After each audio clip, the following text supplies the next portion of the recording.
it's Jordana Bryant. I'm so happy that you found my new podcast, New Friends. I wanted to create a space where we could talk about things that I feel like people our age don't really talk about. My hope is that by us kind of coming on here and talking about some of those things, that you would feel like you can have those conversations with the people in your life. I am going to be bringing on a bunch of guests. I'll also be doing some episodes that are just me answering questions. So please share your questions. Leave them in the comments. DM me on Instagram. I would love to answer as many as I can. And I really hope you'll stick with me through this journey. And thank you so much for checking this out. I can't wait to join you in the next episode.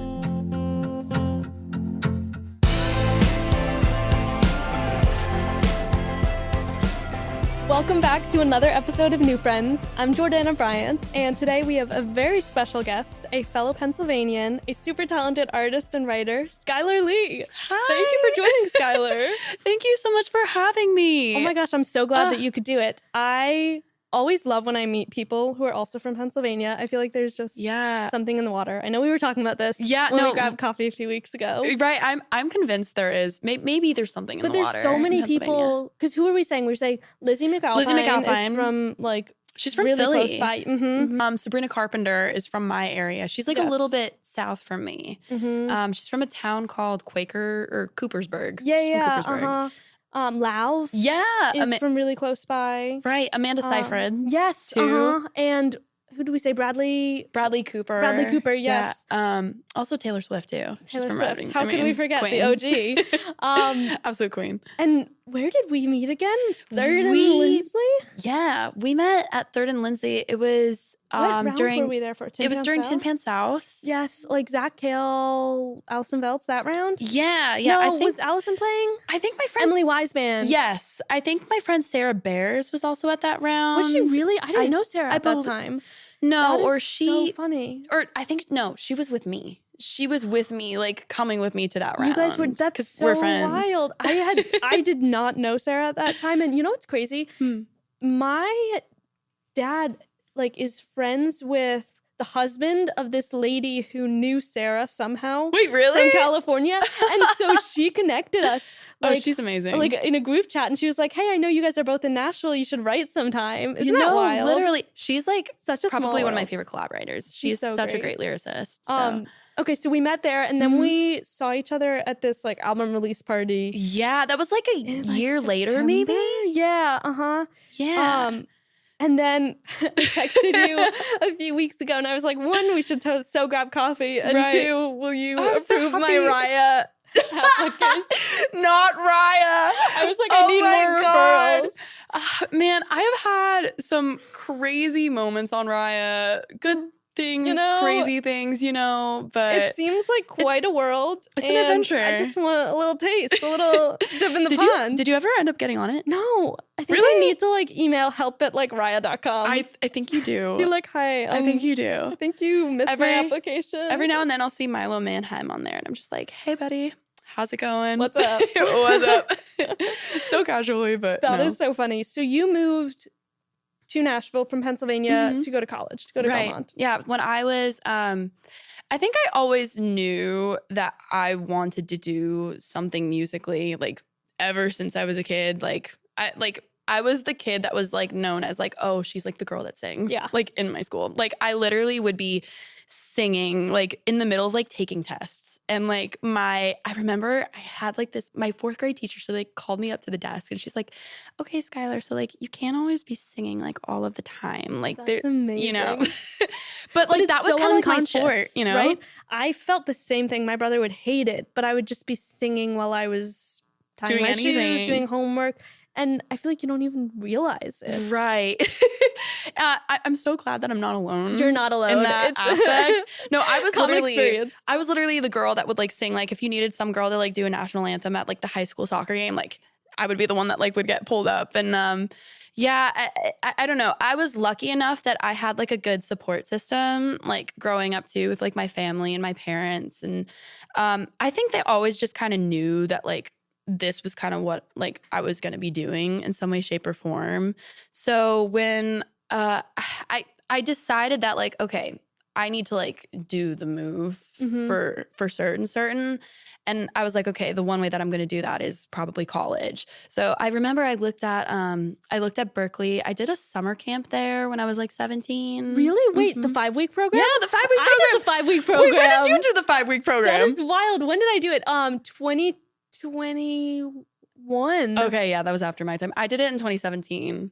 That is amazing. So, wasn't it the coolest experience? I still have friends that like I still talk to this day. Me that too. like were a part of that program. A lot of people I know who are now at Belmont went to that program. Yeah, and like people that are just in the industry today, it's so crazy. Like half of them that like I see like people that are like becoming the music industry of today, like were people that like A, went to that program, or B, people I went to college with, like the college that I chose. Is that not just the coolest thing ever? It's so crazy. It really is like such a small world. Like when you think about it, like the music industry, at least, I think like, I don't know. Yes, there are so many of us in like Nashville and New York and LA, but like since like it's not a common industry, it's just so tiny. I know. And like yeah, everything happens for a reason in that way. Totally. And I feel like it's wild how after a short time being in Nashville, you go to an event and you're like, wait, I know 20 people here. Right. You know, someone pulls someone else into a right and you're like, oh, we follow each other. Already. This is so cool. Or you realize that you have, so many mutual friends. Right. What I love about Nashville, it feels so welcoming because of that, because I feel like you can quickly feel like, oh, I know a whole group of people. That's literally so true. I feel like every city too has like, I don't know, it's like own personality in that way. I've tended to find that like Nashville at least is such a collaborative town rather than a competitive one. Yeah. And that's also like a reason why when I did go to college, I ended up going to Belmont because I knew in some way, shape, or form, I was like, okay, I always knew that like I wanted to move to Nashville, even though I do pop music, but like I just loved the storytelling element. And also just like when you see someone in Nashville that's like, okay, they are a great lyricist. You don't want to try to be better than them. You want to work with them. Yeah. Because it helps you grow and it helps you develop into the artist that like you're supposed to be. And like seeing people that have been in this town, like seasoned writers, seasoned creatives, people in the industry, it makes you want to like push yourself to be the best that you can be. Totally. So in that sense, yes, like you are challenging yourself, but it is such a collaborative city, and I'm so grateful for it. Did you ever consider not going to college? Yeah. I think there was like a point in time where I was like, I know that like music, this is what I'm going to do. And there was a point in time where I was like, okay, should I just like go into it full force, or should I, choose a college to like ease my way into it? I think for me, the best thing for me was, it's different for everybody, but I think for me, the best thing was, in order to see who I was stepping into that university life, I ended up going to Belmont University, which is like in the heart of Nashville. But I think I needed it, not necessarily for the degree, because you don't need a degree to go into the music industry. I don't think anyone does. It's not a linear industry by any means. But I always say that college for me was the friends we made along the way. Yeah. So like not, needing it for the BA or the BS in, songwriting or music business, but needing it to meet other creatives, meet other people like me for the first time. Because for me, there was no one else in my area, at least of Pennsylvania, like Allentown area, that was kind of pursuing the thing that I was doing. Most people from my area, they'll either go to like New York or Philly if they want to like move into a proper city. But yes, they have a music, I guess, life, but it's not by anywhere means like Nashville or New York or anything.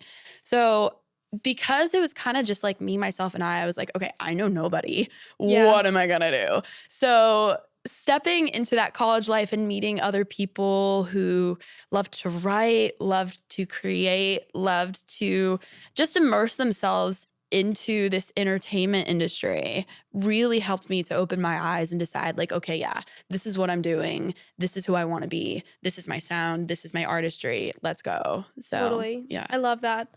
I love how you said college is the friends we make along the way. One that's like would be such a great lyric. The friends I made along the way. Oh, okay, sing. But two, I feel like because I didn't go to college. Right. And if I had to say the one thing that I regret about it, which I don't regret not going to college, I feel like it was so the right decision for me. Mm-hmm. But one thing that I feel like I wish I had was the social experience of making those friendships by going to college, because I feel like when you're not kind of in that sphere, it's a little hard to, step into that sphere and meet people. And I, had some friends who went to Belmont, but I think that college can kind of be a little bit all-consuming because you're so wrapped up in, your classes and, your work and, what you're trying to do on the side of still hustling for your career. And, I feel like a lot of times it can be like you're in a dorm and so you're just going to hang out with the people in your dorm and you're not really like seeking people outside of college, which I totally get. But so it's when you're like on the outside of it, like, okay, no, literally. I'm over here. Yeah, I think it's different for like every person. I don't think there's necessarily the right way or the wrong way to do it. Everybody's story is different. I have friends that have had amazing publishing deals, amazing careers, and they didn't even step foot in a university. But I've also had friends that like they knew that was what they needed to grow. Like the rapper Doechii, like she didn't go to college when she realized this was what she wanted to do. She literally moved to a big city at age 18 with like no help whatsoever. Yeah. And I have so much respect for that. Oh yeah, like that is like bold. That is so bold. And I think for me, I was like, I think I need to like dip my foot a little bit. Totally. Like I think I need to dip and then I can like fully jump. That's so fair. That's so fair. And I feel like there's always pros and cons to each. And I think you grow in different ways because of each experience. And I feel like for me, it was, I needed the independence because I needed to learn how to stand on my 2 feet. I feel like I was someone who always liked having, like a friend by me who we were like both doing the same thing, or like, my family by me. And I think that figuring out how to, go down your own path and not have someone next to you was like the lesson I really needed to learn. And I think like, I don't know, I feel like God always has just a way of putting you on the path that you need to go down so you can learn the lessons that you need to learn. Yeah, everything happens for a reason. Like I'm kind of a similar way in that sense. Like I remember when I moved to Nashville, I didn't choose New York because I knew that I would use it as like what's the word I'm thinking of? A crutch, being so close to home. A crutch. I was thinking like crux, but I'm like, that's not the word. Yeah. No, because it's a train ride away from home. From home. And then for me, that was like an hour and a half. I literally every weekend you're like, oh, I guess I'll go home. I don't have friends. I guess I'll go home instead of being like, no, I'm gonna my mom stick it out. Yeah, my mom and I, we would take like a bus ride to New York like maybe once every few weeks, like when I was growing up as a kid. Totally. And it was so nice, but I knew that like change, as hard as it is for me, change is so needed for a person to grow and step outside of their comfort zone. Absolutely. And I will always be such a family-oriented person. Like my family always comes first. Like they're amazing, amazing people. But needing to step outside of that environment was so necessary for my growth to step into my full independence and freedom. Yeah, absolutely. So, and I feel like New York is such a fun city. Like I love New York, and I had the same experience where I was there practically every other weekend growing up. But I also feel like it's so big and it's huge. Overwhelming.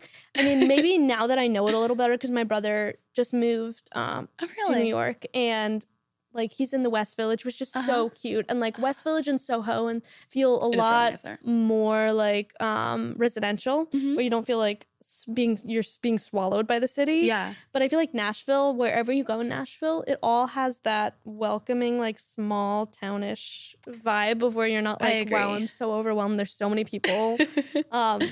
And I do feel like, I don't know, there's something nice about being far enough away from home where, you know, you can go back anytime you want, but it's also not like, something that you lean on because you're so close to home. Right. Like for me, I obviously was going to go to like one of the 3 cities. For me, LA was like really far. Yeah. Who's to say I don't like go there at some point in my life or move there? But at least for the time being, I needed somewhere that was like far away enough from home that I could be fully independent, but like close enough that was like, okay, if I like really, really, really just like, if I want my mom, needed to like feel close, like there was that. Yeah. So Nashville felt like a happy medium of those 2 polar opposites for me, at least. So. Absolutely. Let me ask you this.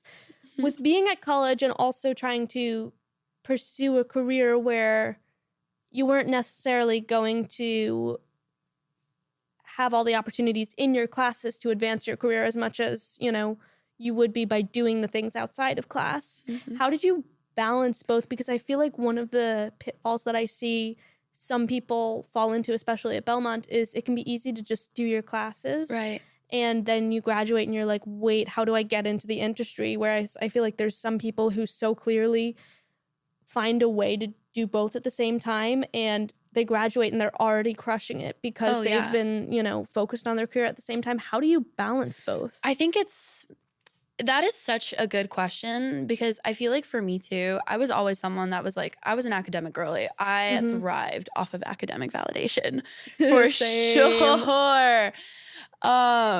But I think, first of all, everyone's story is different. Someone that's going to be successful like right out of college, someone else's story, they might reach peak success at like, you know, 35. Everybody's story is different.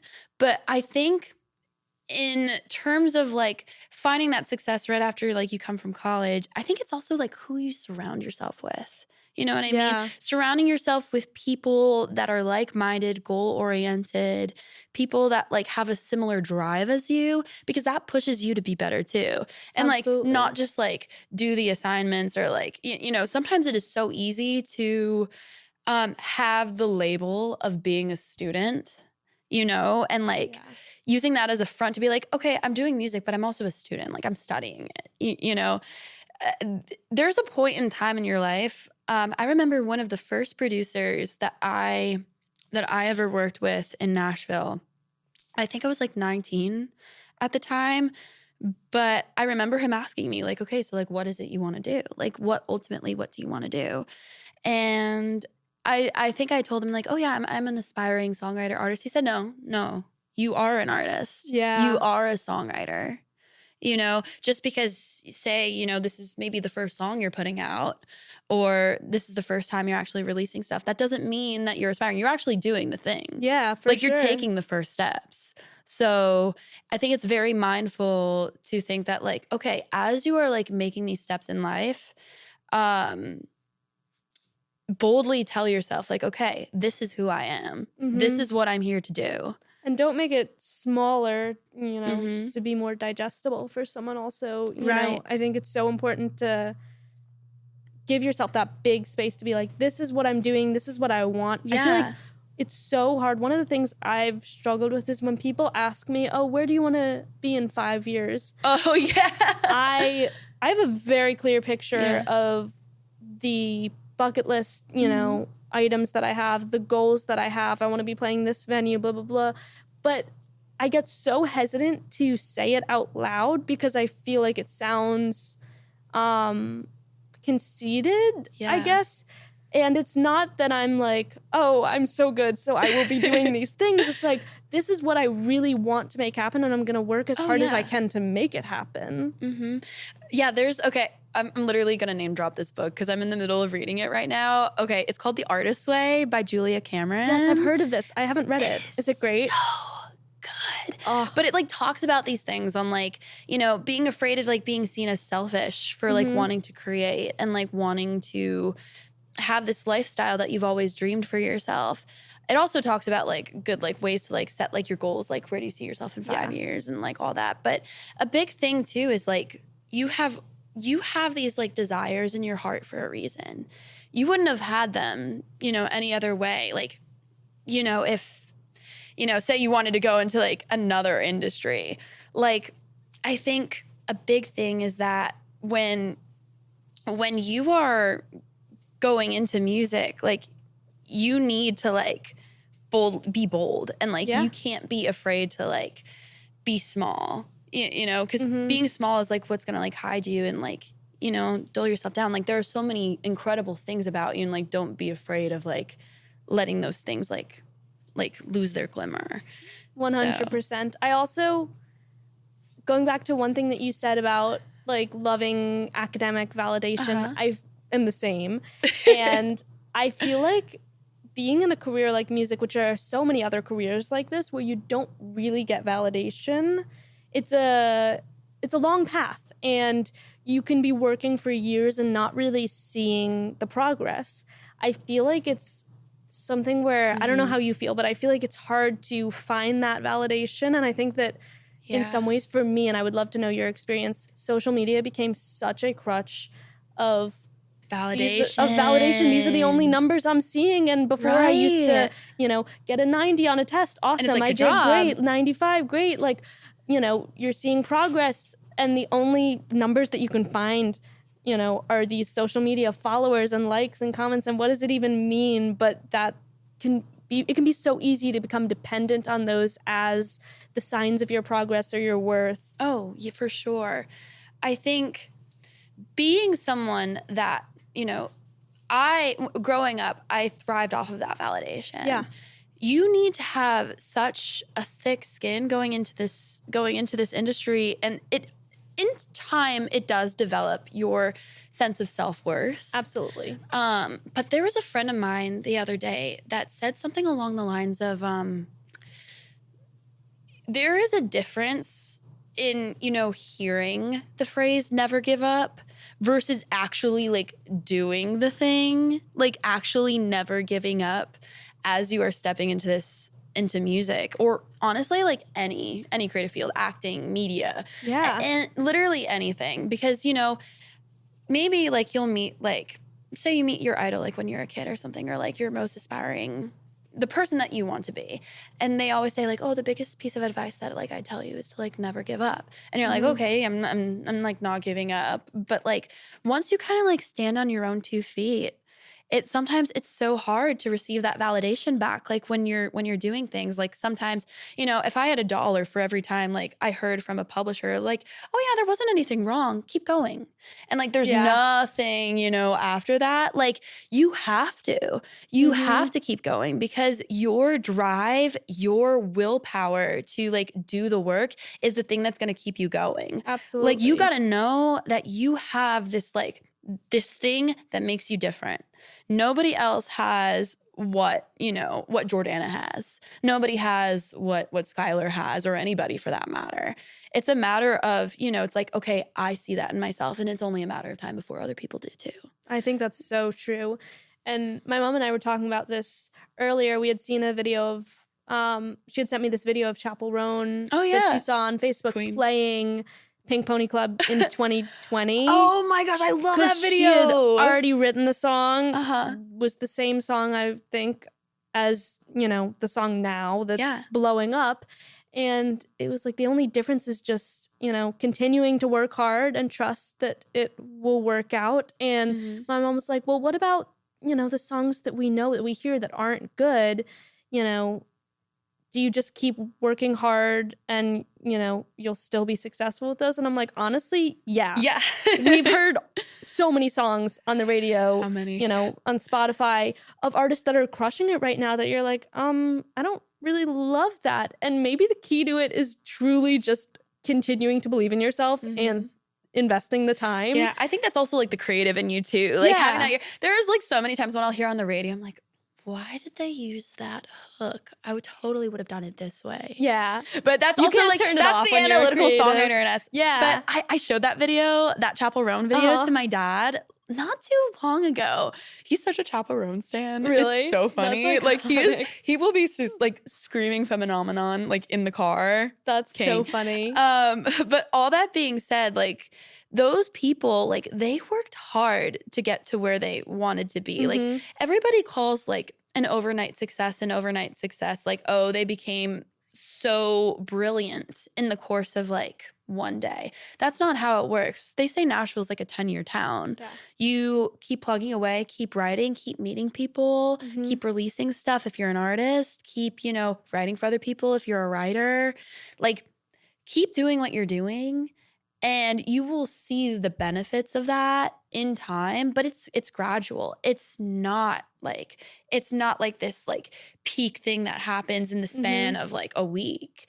Like unless, you know, you're like some, I don't know, person that like already had like a different circumstance in life, but and I think that's very rare. Being in a creative field, I think one of the most interesting things about it is that it's not linear. Oh no. You go through so many what is it called? It's something in tropes. Like, you know, there's like it ebbs and flows. Yeah, like you know, highs and lows. There's a phrase that I'm going to think of later that's like peaks and tropes, is it? I don't know. I think so. Peaks and pits, whatever, you know. Peaks and pits. Peaks and pits. But I think that's something that is hard to come to terms with because sometimes it feels like you're taking a step back if you're not, you know, if your numbers aren't as high as they were yesterday or last year or whatever.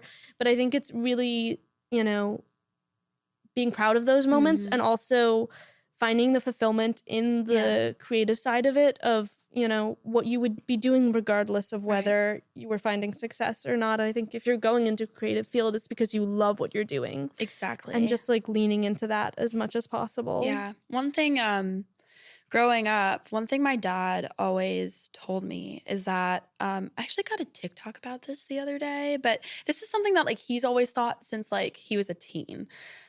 He was like somebody that, you know, he worked hard to like where he got to be.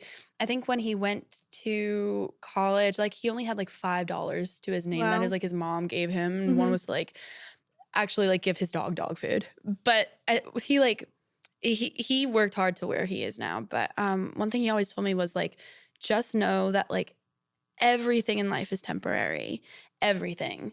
So know when you experience the highs of the highest. Why does my dad say the exact same thing? So like when you experience the highest of highs, like hold on to it because that doesn't last forever. But also know in the tough times, that's not going to last forever either, and good times are ahead. My dad always says this will all be over soon. Same meaning of if it's a good thing, it'll all be over soon. Well, that's kind of sad, but if it's a bad thing, it must be. But my dad's from Maryland, so that's so crazy. Okay, so a little south. Yeah, a little bit. But I also feel like there is something, because my dad has same experience. Why are we literally the same person? We are literally the same person, Jordana. My dad, he tells a story of his last week of college. He was like at the grocery store and he didn't have enough money for groceries and he was like putting things back, being like, how much is this? How much is this? And I feel like there's something about knowing that, you know, no matter how low the lows get, you're doing it for something that you really believe in, and that, you know, and that forces you to believe in yourself because it's like, okay, I need to succeed, so I'm going to succeed. I also think it also helps too when you have, maybe it's not your parents, but like people in your circle that are like rooting for you, like being your biggest champions. And sometimes whenever like I'm experiencing like a low or just a tough point in my life where I'm kind of like doing a lot of self-reflection, like maybe at like 2 a.m. No. Crying into my pillow. It's like tragic. But whenever I'm experiencing those tough times, I think of the people that have always been supporting me along the way. You know, maybe it's your parents. Also for me, it was like a music mentor that I had in high school. His name was Dr. Watson. He, you know, like people like that, you know, mentors, family, friends, like looking at them and knowing like, okay, they believe in me too.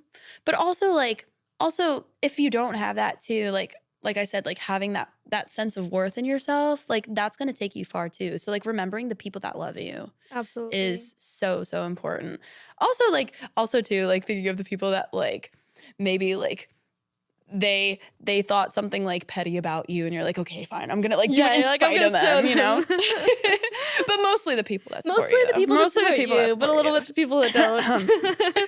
I love that. Can we talk for a second about your new music video that just dropped? God, yeah. Because it's amazing. Thank you. What was it like filming? Do you like filming music videos? Because I feel like they're so much fun. But what is your experience? Oh my gosh. Is it fun, stressful? It was so much fun. It was the first full-blown music video that I did. It was for my song, The Problem. Yes. Love the song. Thank you. Yeah, thanks. And I've had like visualizers in the past, but not like a full blown out, okay, this is the story. This is how it's going to be plot, like scene by scene. Absolutely. I had the idea for it. I literally was like at a store and I was just like, I sat and I thought, I was like, okay, this is what I need to do with this song. And it was so much fun getting to act and like be like, the song is about like being, you know, crazy in a relationship for somebody and like being absolutely obsessive,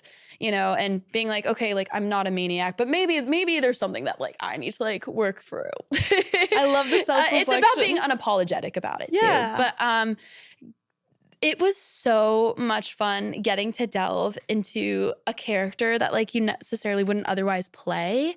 I grew up doing a lot of musical theater. I was a theater kid. I always say like Same. you can take literally twins.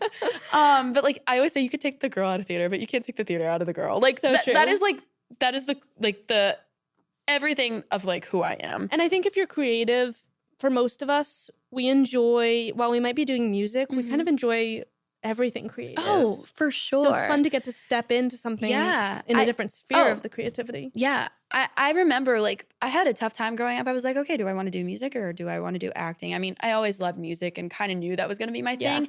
Maybe someday like music might segue into acting or Broadway at some point. Who knows? Like literally, who knows? Like so many people doing it now. Right? Another PA girl. Taylor like, Swift with her like, did you ever see that movie Valentine's Day that she was in? Iconic.